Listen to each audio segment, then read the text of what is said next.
Hi everybody, Adam here. Welcome back to our Lego room.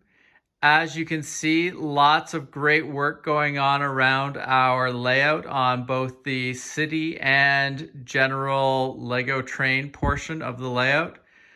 And in today's video in particular, we're going to take a deep dive into the city portion of the layout and talk through how we're envisioning the city starting to take shape, how we're going about planning all the different aspects of the city, and how we're factoring the MILS modules into the city planning and how that's going to play out in some of the bricklink orders that we're going to have to do and some of the tests that we want to run with these new modules that we're setting up.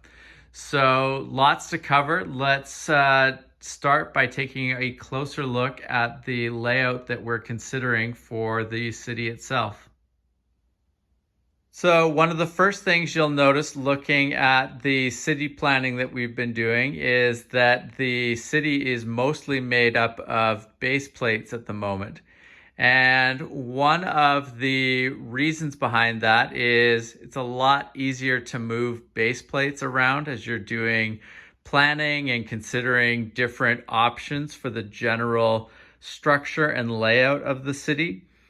And the other reason is that a lot of our modulars and buildings for the city are still in boxes or they're, in just their piece form in various storage containers that we have, because we didn't want to get things built up until we had a really clear plan for what we wanted to do with the MILS modules in our city. So now that we're starting to formulate that plan and, we're starting to put the bricklink orders together, there's going to be a lot more buildings popping up across the city. But, like I said, for now it works out well because it's a lot easier to just move around base plates without having to worry about all the buildings that are on top of them. Now I've kind of color coded the base plate layout of the city. So a couple things to note here. One, every place that you see these road base plates is going to be an actual road in the layout that we have planned. And the other type of thing to keep in mind here is that these 4 base plates in the back here are signifying where we're planning on building a train station. Beyond that, most of the other plates indicate buildings or where buildings will go up once we get the rest of our buildings together. A couple of exceptions to that rule. The area here in the middle, currently it's a 2x4 base plate area, and considering that park area at the moment, I think it's probably a little bit big for a park in the middle of the city, and we do have a lot of buildings that we'd like to work into the layout. But for now, those 2x4, so 8 base plates are park area, and we'll see if we make some changes to that. One of the other exceptions is at the end here. We've got these 3 base plates right before the step up to the second tier of our layout. And what we're envisioning here is a hilly mountainside area that goes up to the second level here, where we also have a tunnel built in at the end here for the road, and then a tunnel going over the train tracks. So the trains will go through the tunnel, and what I'm envisioning for the car tunnel here is having it stick out, not exactly sure how many bricks out, but sticking out a little bit, and then going into basically a black wall at the back of it. So maybe have a car length or just short of a car length of depth to the tunnel, and then have so cars can start to go into it, but then have it end inside So it's blocked off. You can't see the trains in behind. So that's what I'm envisioning at this end. And like I said, it'll be somewhere between a hill and a mountain. We'll have to see how it looks as we start to build that up and do that transition from one table to the other. Now, in a similar fashion, we've got some landscape plates at the other end of the table here. And we've got the 1, 2, 3 currently set up, the green ones at the end there. I haven't decided yet exactly how that will play out, whether this whole end of the table is going to stay at one constant elevation, or whether I want to try to do a bit of a tunnel mountain area sloping up at the end here and have these 2 train tracks coming through a tunnel as well. So things to consider there, but those are going to be the landscape tiles. And then beyond that, everything else you see will be buildings. So, we've got a number of the modulars already laid out here, but lots of open spaces for additional modulars to be placed in. So looking at this section of the table here, in terms of base plate dimensions, what we end up having is 100 base plates. So I've plotted it out here. There are 19 building base plate spaces at the moment, 33 road plates, 6 landscape, the mountain hill area ones that I was talking about, 8 park base plates, 4 for the train station, and then 30 around the perimeter for the railroad. So that's going all the way down to the end and then coming over to right over there. So that's 30 base plates that will have railroad tracks on them. Now, what I'm doing initially here is I'm not going to do any of the MILS changes for the railroad itself. My feeling is that, I want to focus on getting the city portion starting to build up. And once I start making MILS plates for the railroad tracks around the entire layout, it's going to start a bit of a ripple effect where I need to just do more and more to get the track all the way around over to MILS. Now, I know there's some interesting options that you can do to transition from MILS track height down to just a standard, table base plate track height.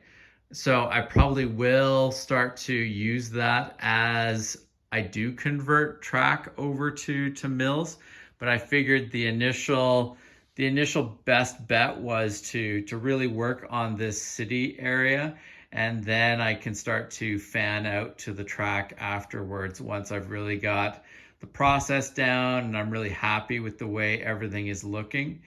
And even before that, I can also start to do some of the MILS work for the grain elevator that I want to do over there. And then there's the farm area over here. So there's just lots of different MILS work that can be done without starting to really make changes to the railroad portion of the layout. So as I said, 100 different modules that I will eventually need for this one section of table. And I'm not going to be worrying about those railroad ones initially. Now, as I mentioned, 19 building spaces. And so I was starting to break down the buildings that I have currently that I'll be looking to put into the layout.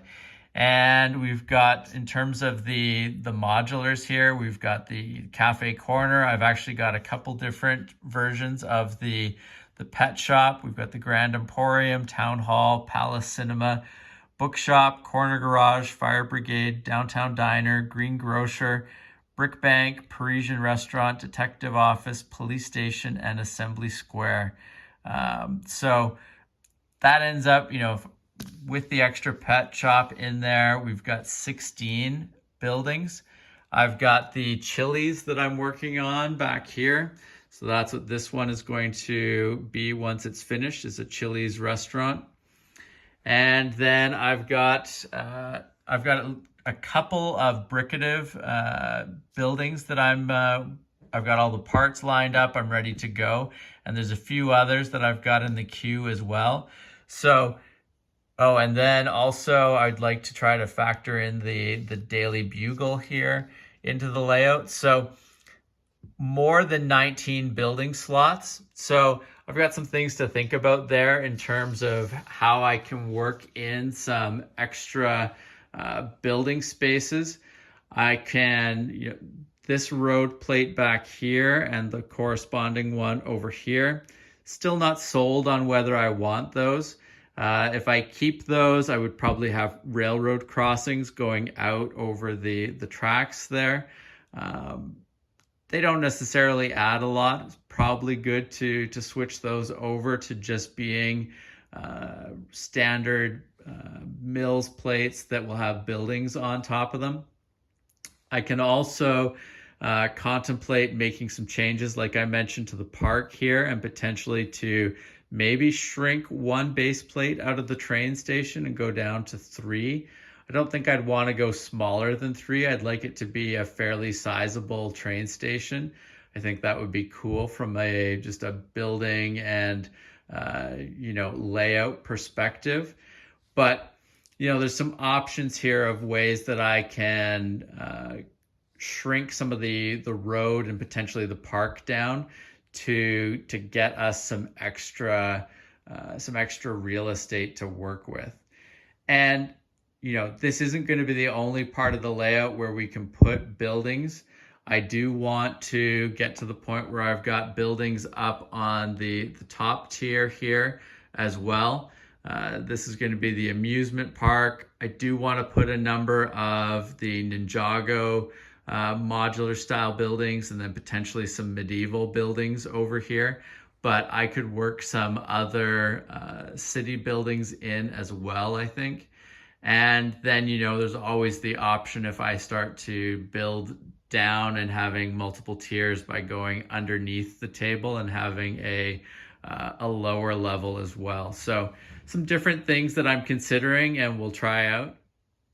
Now, one of the tests that I'm looking at trying out with MILS and some of the city work that we're doing is adding in lighting. Now, I've got a number of brick stuff lights, and one of the things that I'm interested in is they've got street lights that you would, like lamp posts that you would see in front of a modular building. And I think they look pretty cool. And my thinking is that, at a minimum, I could have one per base plate. Kind of feels like it might be sparse. It kind of feels like you want one on the end and one on the middle. And so then you'd have one on the end here and one on the middle. Something in that kind of layout, like one lamp post per half base plate, like so every sort of 16 studs or so. And I think it could look pretty cool. The big question for me is, like, how is that too much lighting? How much lighting plays out, nicely when you're talking about seeing the look of the buildings with the lights on? And I don't want to have an excessive amount of lamp posts on each sidewalk. So that's one thing. I also want to see out how the wiring plays out. So we'll be running the wires underneath through the MILS modules to a spot where we power it from. One of the question marks for that for me, it'll work really nicely going through city sections like this. But once we hit a street, how does that work? Theoretically, I should be able to run the cords or the wires underneath the road plates. So some things I want to test out with that. So my initial thinking is I'm going to get a small batch of the lampposts and try out one of their battery packs and see if I can hide that sufficiently and run the lights in a nice way on some of these initial MILS modules. And then based on that, we can come up with a plan to continue to roll that out across the entire city.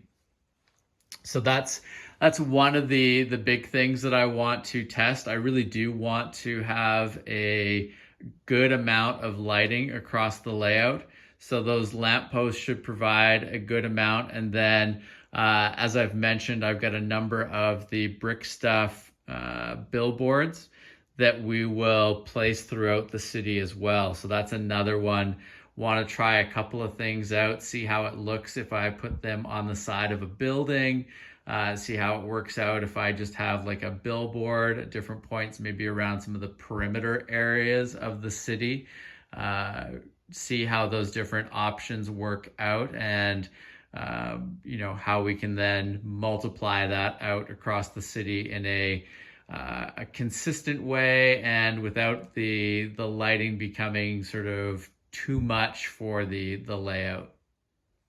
Now, if you haven't watched the video that I did on MILS in general, highly recommend checking that out. I'll include a link below.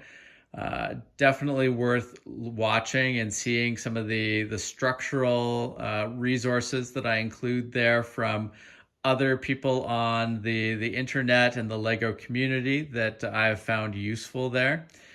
Now, for the MILS modules, obviously the general plates here that are going to be underneath all the buildings, underneath the park areas and the railroad, very part intensive. There's a lot of different parts that go into it.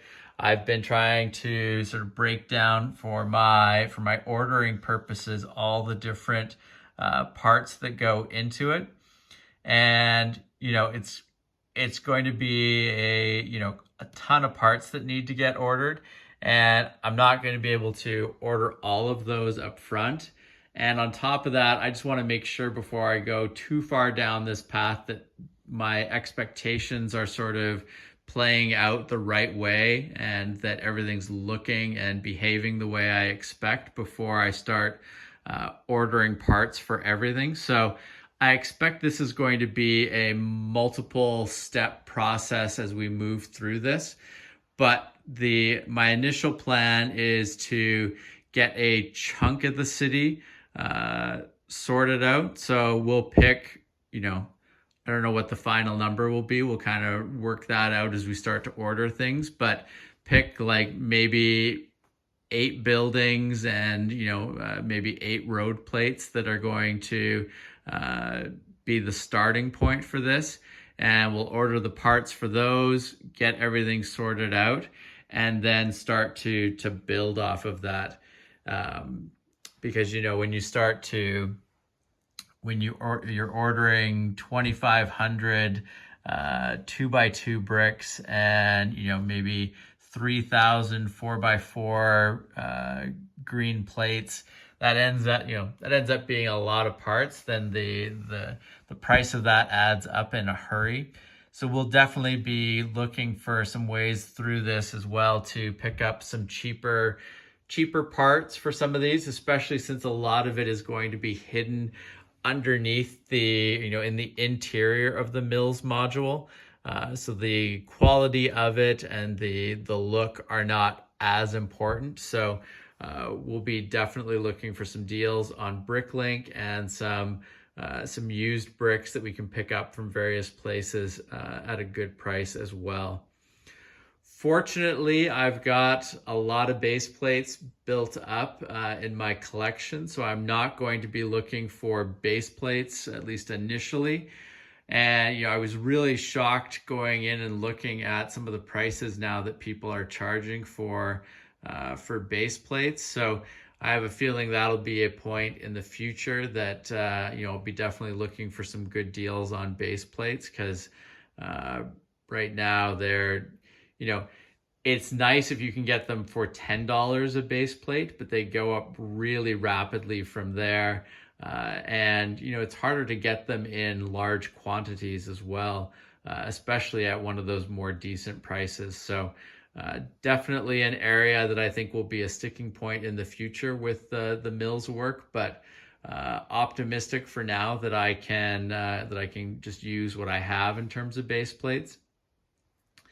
Now, one of the things that I'll be testing as I go through this is I believe I can use these road base plates as the base plates that I build the road modules on top of. So that'll be handy if that all works out as expected, and I think it should. But that'll allow us, as I said, to reuse the base plates that we already have, and you know, form those foundations for this initial batch of MILS modules that we're building. So you'll hear more about this as we go forward, but like I said, we'll pick a subset of the standard MILS plates that we're going to build initially, and a subset of the road ones, and we'll get the parts in for that, and you'll start to see the city slowly convert over to MILS, and all the buildings to start to rise up from there. So lots of information to process, lots of things going on in the city, you know, but hopefully all of this information gives you a good sense of where I'm going with the layout, how I'm approaching, you know, the sort of the bit by bit conversion of the city over to MILS, and all the different components that we're trying to fit into the city. And as I mentioned, you know, some cool things that we're looking to test out when it comes to lighting, and you know, I think that they should be pretty cool, and we'll see how those start to work out. And then, based on some of those initial tests, then we can start to roll that out to the rest of the city. One other thing before we end here that I'm looking to do on the layout here, for the road that's going along the front edge here, you'll notice that the standard road MILS plate that I'm looking to use here, and for more information on this, as I mentioned, check out that previous MILS video I did. This is some awesome work that we learned from Neil Snowball. He's a member of the Vancouver Lego Club, and you know, he gave this awesome presentation at BrickCan. So definitely worth checking out. As I said, I'll include the link below to my previous video so you can find all the information on that. But based on this style of MILS road, typically you get sidewalks on both sides of the road, which I think will be good for the interior roadways of the layout. But for this perimeter one here, what I was considering as an option is potentially converting this side of the sidewalk and the road to a trolley or some sort of light rail train. Not exactly sure how it'll all play out, but you know, I figure maybe I can eat a little bit of the sidewalk on that side, or maybe a little bit of the road here, and adjust things so that there's room for the track over here. Not entirely sure whether that will work or how it'll all play out, but I thought that might be a cool test for this this portion of the layout here, and would add another cool visual element to the layout. And you know, I've seen some interesting trains set up in that style where, you know, it would be just a single straight track running back and forth, and we'd have to work out something with sensors or otherwise to get the trolley train to move back and forth in that straight line and not run into any issues, since it wouldn't be a loop track.